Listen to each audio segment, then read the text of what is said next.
You are beautiful, you are powerful, you are worthy, your crown is your glory. Hey beautiful, welcome back to the Kiya Convos podcast, where we speak all things wellness, self-care and empowerment. I'm your host, Kiya Convos. Today we have the beautiful Gabriella. Hi. Hello. Thank you so much for coming down. I'm really looking forward to this conversation. I think it will help a lot of people. Hopefully. Yeah. It's something I've been really excited about. So just let everyone know a little bit about yourself, your journey to starting We Are Noteorious and all of that. But before we started, so just tell us a bit about yourself. Yeah, no, of course. So I turned 26 in 2 days' time. So we're both December. My birthday was Wednesday. yeah, I'm 22nd, so 2 days' time. I love it. And so kind of a bit about me and my journey. I had a bit of a hard kind of upbringing, not from a family point of view, but from school, from education. I got kind of badly bullied at school, so I ended up being pulled out and got homeschooled. Oh, wow. And then kind of as a result of that, I ended up kind of struggling a bit with anxiety, went through a bit of depression, and it kind of put me off of further education. So I never went to uni or anything like that because the thought of it freaked me out. And so kind of from the age of 18, I kind of went straight into work, straight into employed life, which I really enjoyed. I'm kind of, due to my dyslexia and ADHD, I learn by doing. Okay. So actually it was the best way for me to kind of gain more skills was just trial and error. And I worked for a home fragrance company for 2 years. Okay. Really enjoyed it. Lockdown happened though, didn't enjoy it anymore. And I kind of thought, I'm very creative. I do a lot of marketing, social media, website design.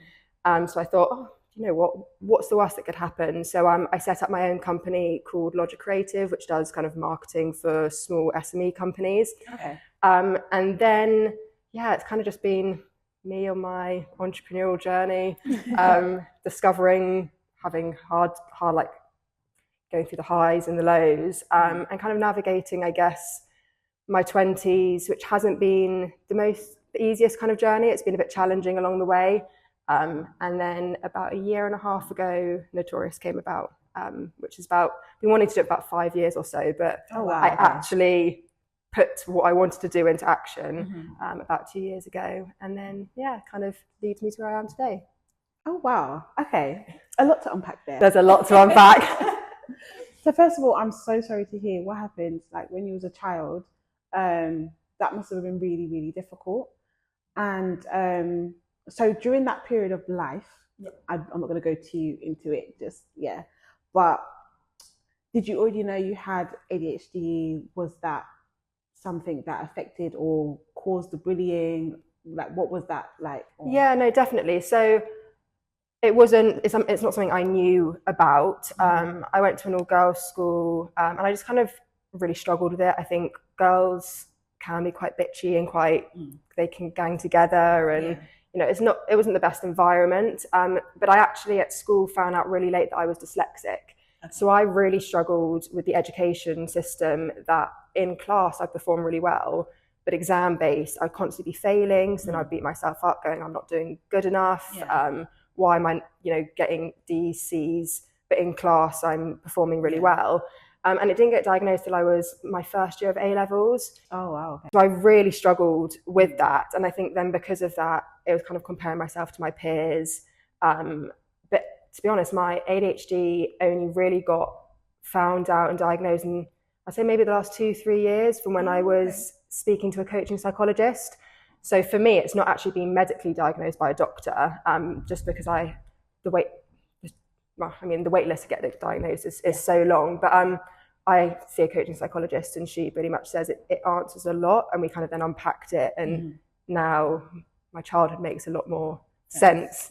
Especially when it comes to procrastinating, I was always like, Gabriella, be quiet, or stop fidgeting or anything like that. So it makes a lot of sense. But actually when I was in school, when I was younger, the only thing I knew about was my dyslexia. But other than that, we didn't really know. We just knew I was a bit hyper and had a lot of energy. So what led you to the path of speaking to someone initially which led to, I guess, the ADHD diagnosis sort of? Yeah, so I think I came out of school and I was in quite a bad mental health space. So I went on to antidepressants for about 2 years. Oh, wow. So it was quite bad. Yeah. And then I thought, you know, something's got to change. So I saw a therapist ages ago to kind of help unpack a lot of that and kind of come to terms with, I guess, myself, who I am, realizing that, like, you know, I can't keep on carrying what happened to me at school like through, you know, it's in the past, unpack it, deal with it, process it, and move forward. Yeah.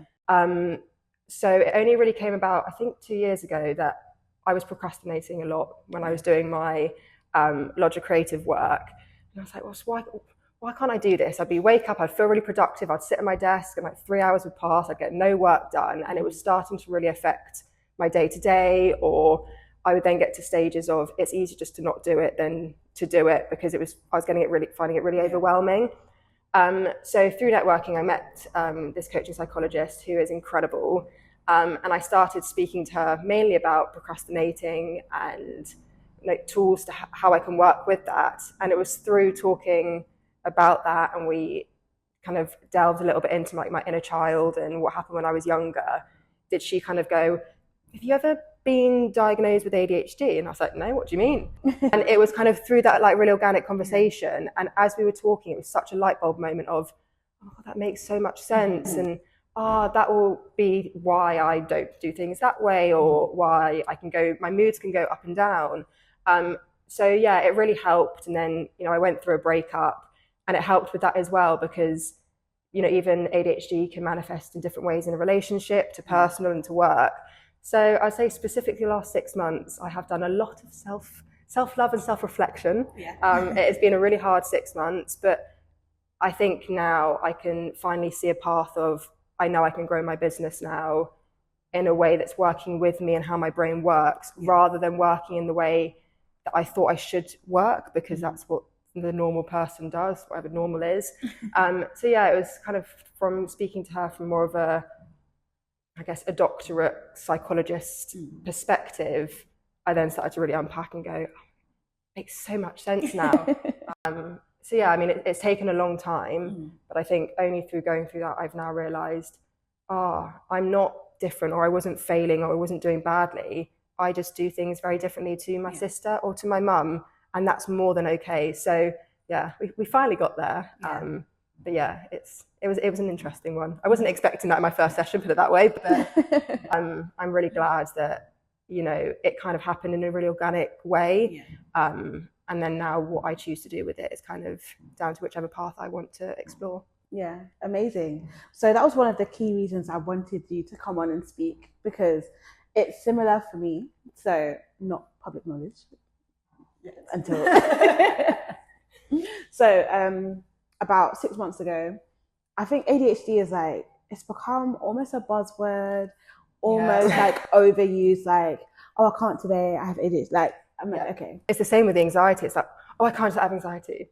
Someone who actually is medicated for anxiety, I'm like, are you just feeling a little bit anxious, or do you actually have anxiety? So I do think, it's become the new hot word, hasn't it? So usually when I see those things go around, I just immediately dismiss. I'm like, okay, cool. I'm not going to get influenced into thinking that I have something. And it was so strange. I was on social media, I think it was Instagram, came across a post, and it was like, ADHD doesn't have to look like this. Sometimes it looks like this. And I don't know what made me actually pay attention. So I was swiping through this carousel. I was like, I do this. Wait a minute, I do this. And I was like, no, hold on. So I called my husband. I was like, do you think I do this? It was like a list of about 12 things. Yeah. It's like, that is you. I was like, oh my gosh, okay. Something I had never in my life considered. Yeah. So I delved deeper. I went onto websites. I was like, okay, when I need to do something, if I have to respond to an email, for example, I have to psych myself up. Oh, yeah, it's really overwhelming, isn't it, sometimes? And I was just like, because I've been living like this, I just thought, okay, fine. Yeah. I did not know that, no, that is not quote unquote normal. Yeah. To have to psych yourself up, then it's like, done. Okay, great. Next thing. Yeah. And then you have to psych yourself up again. So that was one of the main things that stood out for me. But again, the procrastination, I I feel like I'm overwhelmed all the time. Yeah. But then I just thought, oh, well, you know, I have 3 kids. It's natural to feel overwhelmed. But I feel overwhelmed all the time. And then I watched a video, I can't remember the girl's name, there's a creator on YouTube, and she does all these videos about ADHD in adults, particularly women as well, because it shows that it presents differently in women to men. And she was saying, like, it's like living life on hard mode. And when she said it, I don't know what, something in me just was like, oh my gosh, like this is how it feels, but I thought it was normal. So it's been an interesting journey. I know the whole waitlist thing, so I've not been diagnosed, nothing. I've done like initial assessments and been referred. So I was like, oh, okay. So sounds like I'm on the right path. Like, oh, you're actually going to refer me. Okay, cool. So yeah, I just wanted to hear your perspective, and yeah, everything you've said, I can really resonate with. So I find it really interesting. So what led you to want to start We Are Noteorious, and tell us about what that, you know, what your brand. Yeah, no, definitely. So Noteorious kind of came about with the 2 main focus of mental health and neurodiversity. So my dyslexia has always been something that's been quite funny. And as my mum likes to say, I have Gabriellaisms, because I will say words and she'll look at me and go, you've just put 2 words together and you're so adamant that it's a correct word, but it's not even in the dictionary, and we'll roll with it. Like we like laugh together because we go, yeah, that really isn't a word, but we quite like it, and then we'll start using it. And it kind of got talking to like kind of friends, but also the mental health side of things, that I was always really ashamed to say I have anxiety, or, you know, label myself, because it was either used against me. Like when I was employed, it was used against me. It was, you know, Gabriella, you've spelt that wrong again. It's like, okay, or you've done this wrong again. It was and I always ended up feeling really bad and like, oh my God, I'm failing. I'm not performing well. And I ended up getting really insecure about it. And then I started speaking to some friends, some other business owners. And it's amazing that actually when you open up, the conversations that come from it. And like when we first met, kind of, I said, oh, you know, this is a bit about my company. You went, oh, and it links and it starts that conversation. So I wanted to create a brand that empowers people to embrace who they are and embrace their unique perspective. And whether that is anxiety. So I used to say I suffer with anxiety. I don't suffer with it. I have anxiety and I will always have it. And sometimes it will be really high. So about 6 months ago, I was really bad with my anxiety. I went back onto my medication. I'm now off of it. But I know that was a peak, and I can now recognize the signals and the signs with it. But I don't suffer with it. I have it, and it's nothing to be ashamed of. And my friends now know that, and whether it means cancelling a last-minute plan because I'm just not in the headspace for it, I get so scared to do that. Whereas now, because I'm just open with it, and go, do you know what? This is me, and I'm not ready for it. They go, that's absolutely fine. Whereas then, what linked to the ADHD, I used to overanalyze and overthink and overprocess and go, well, if I don't do this, then I'm going to lose that friend, or they're going to think this of me. And in reality, they don't. But me and my brain like to think of 10,000 different scenarios. And so I really wanted to create a product that was used in everyday life, that celebrates different perspectives and embraces people to embrace who their unique perspectives and be proud of who they are. And that's kind of when the idea, I was like, what do I do? What product? So it went down jumpers. And I thought, yeah, that's really good. There's lots of jumpers out there.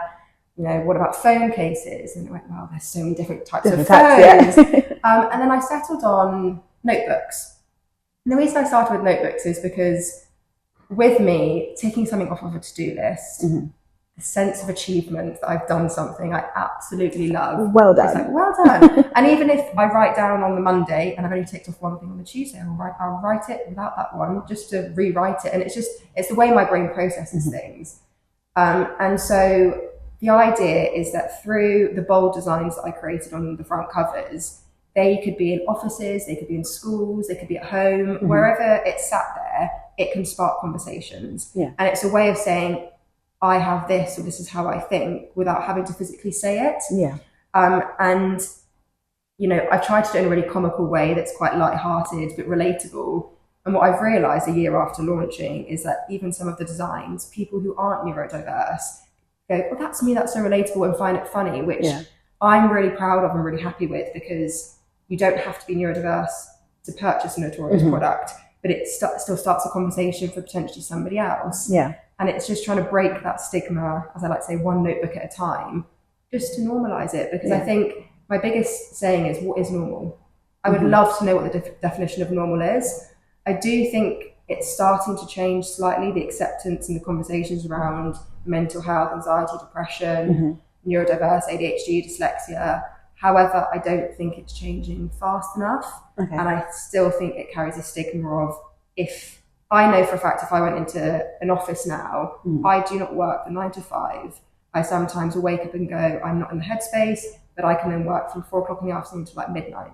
Yeah. And I now work when I know I'm going to be productive, whereas the 9 to 5 system, which I do think COVID changed that a little bit, it doesn't fit me. Yeah. And I think something's got to change where work to people's benefits. And you know, because if you've got dyslexic, like if you have dyslexia, whichever one you want to say, or ADHD, you process things so differently, and it's such a blessing. Because if you put me, my mum, and my sister in one room, they will problem solve something very similar, whereas I will come from a completely different perspective, and they'll kind of go, how did you get there? But that's because I think completely differently.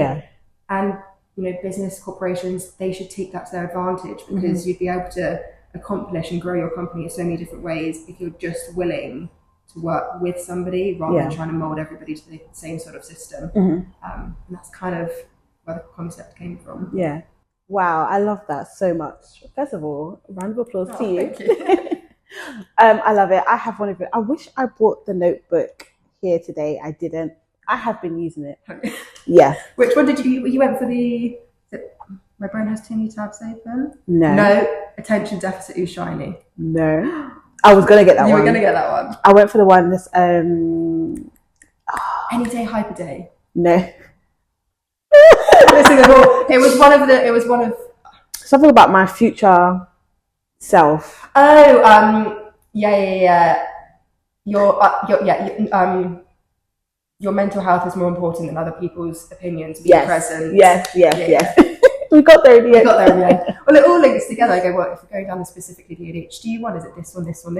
Is it the mental health? But it was the colours for me. I just really And do you know what? That's the one notebook that I wish I could have told younger me back in school, that it really doesn't matter what people think of you. And I think it's taken me nearly 26. It's taken me about 25 years to come to terms with that. And so it's kind of, you know, I've done a few school fairs for Christmas, and, you know, parents kind of say to their child, and the child goes, oh my God, Mum, that's so true. Or, oh, this relates to me, and stuff like that. And it's just, it doesn't matter what people think of you. I'm a people person and people pleaser, and I'm really trying hard to kind of not be, because actually you like me for who I am. And if you don't like me, then there's the door, and I will find somebody that does. But it took, I think, a lot of time to come to terms with that, especially when it took me a while to figure out who my friends were, who my true friends were. And I'm somebody that's got, 3 or 4 friends, and I'm very happy with that. Yeah. Whereas before I thought, does that mean I'm weird or different or lonely or what's quality, wrong with not me? quantity. Exactly. But I didn't really understand that until, okay, why am I not invited to this party? Or why is everybody going out and I'm sat at home? Yeah. And I spoke to my best friend, who ironically lives in a different country. But she goes, but how many of those people that have 10, 20, 30 friends would they call and know someone was actually there for them if they weren't in a great headspace, or if they needed help and support? And probably the reality is maybe one, but they would never know because they haven't built those connections. Whereas I know I could call one of my friends and they would be there instantly. So it's not about quantity, it's about the quality of that person. Yeah, I love that. So with the different quotes on the notebooks, do you think of all of them, or where did you get them from? Yeah, so they've all been designed and created by myself. I had a lot of fun doing it, and when I couldn't decide between ones, I'd put them on the kitchen table and I'd get my mum to give her opinion, or my sister. But they all kind of link. So the multitasking one that says multitasking, listening and ignoring at the same time, I found hilarious. My mum also related to that from business and kind of, I think that was just one that was really good, and I wanted to add the fun kind of colours into it. My brain has too many tabs open. I just found really hilarious. Yeah, my I can relate to that one. Yeah, that originally was going to be a bold colour, but my sister lights, blacks and neutrals and darks. So I gave that one to Navy so she could use one. Okay. I'm still a work in progress, and that's okay. Your mental health is important. That is one that I really wanted to link to, not only if you're neurodiverse, because I think we process things differently, but also if you're going through mental health struggles. It's such an important thing, because I've only just realised I will always be a work in progress. Yeah. You know, I have got my depression I've got it under control. My anxiety I have, and I've only just realised when I can see triggers, and when I know it's kind of spiking up, what do I need to do to kind of help bring it back down? But I will always have stuff to learn. There's always things I can improve on, and there's nothing wrong with that. So I really liked that one, from like a subtle message, but it can relate to so many different things. It can relate to grief, you know, whatever it may be. What else have we got? ADHD, any day, hyper day. That was a fun play on words. Attention deficit all shiny was quite a good one, and it never really had the foiling that kind of actually did reflect. Until I was speaking to the faculty, I was like, well, could we do this? It's 100%, and then we just sat there. And I really wanted that one. It's cute. No, it is. And then I think, you know, it's okay to process things differently to others. Again, was more mental health based, but also neurodiverse based. And I think, you know, that again comes from my story of I process things so differently at school, when I was employed, and it's more than okay to be able to do that.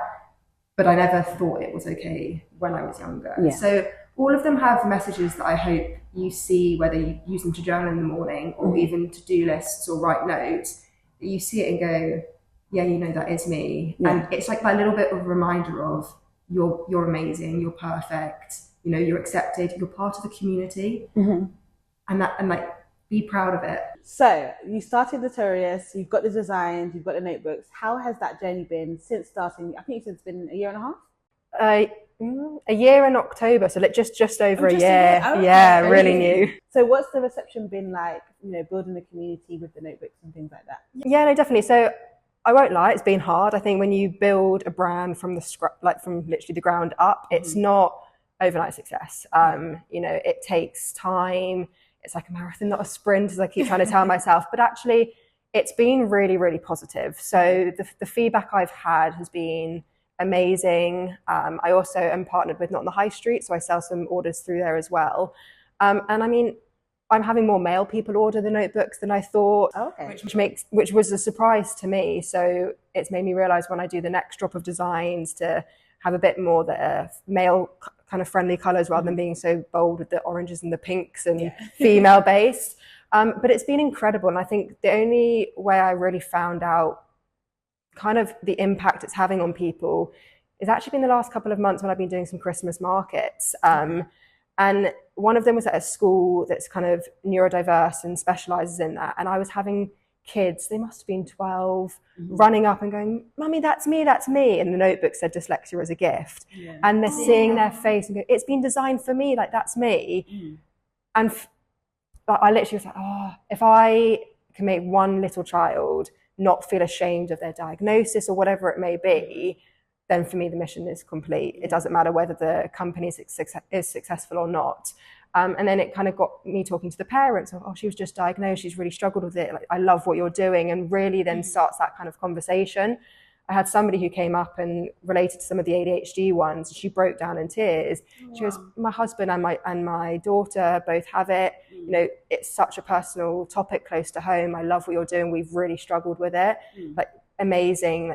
Like, keep up the good work. So I think for me, knowing that actually it's having an impact in such a positive way of just making people feel part of something and not alone and included and part of a community has been amazing. And now it's just a matter of growing the brand awareness. I always know, you know, notebooks aren't something that's going to sell you're not going to buy one every single day. What are you going to do with, 20 notebooks? It's too much. It is more of a longer term of recurring clients. But I have had customers come back or one purchase one and then go, oh, my wife now wants one, and come back and purchase. So it's been really, really positive.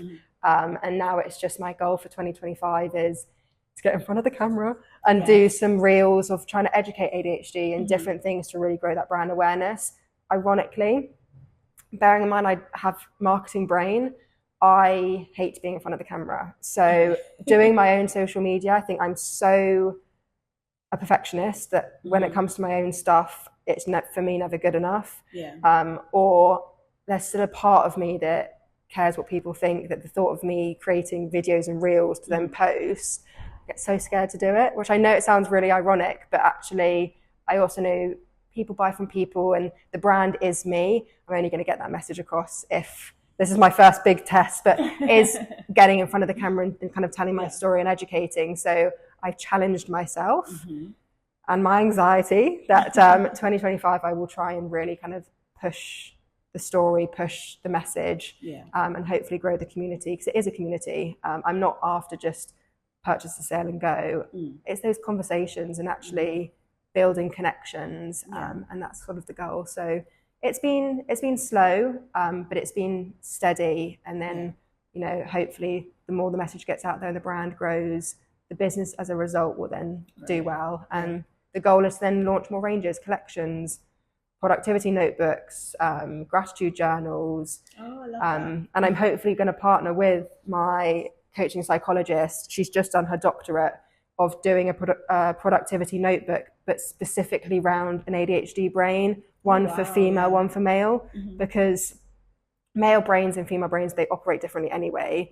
But also ADHD is, we focus things differently. I've tried productivity notebooks before, but for me and how my brain works, I can't get on board with them. So I really want to go down the science behind it and try and create a product that actually is going to be beneficial. So that's the goal for next year. That's very exciting. Yeah, it just, it's all been self-funded. So it's kind of, it's slow. People go, can we have this collection come out? I go, it will, but one at a time. I can't, and that's hopefully the goal, is that, we grow the range. I always say it's me. I grow the range, grow the brand, and then be able to kind of provide more for people.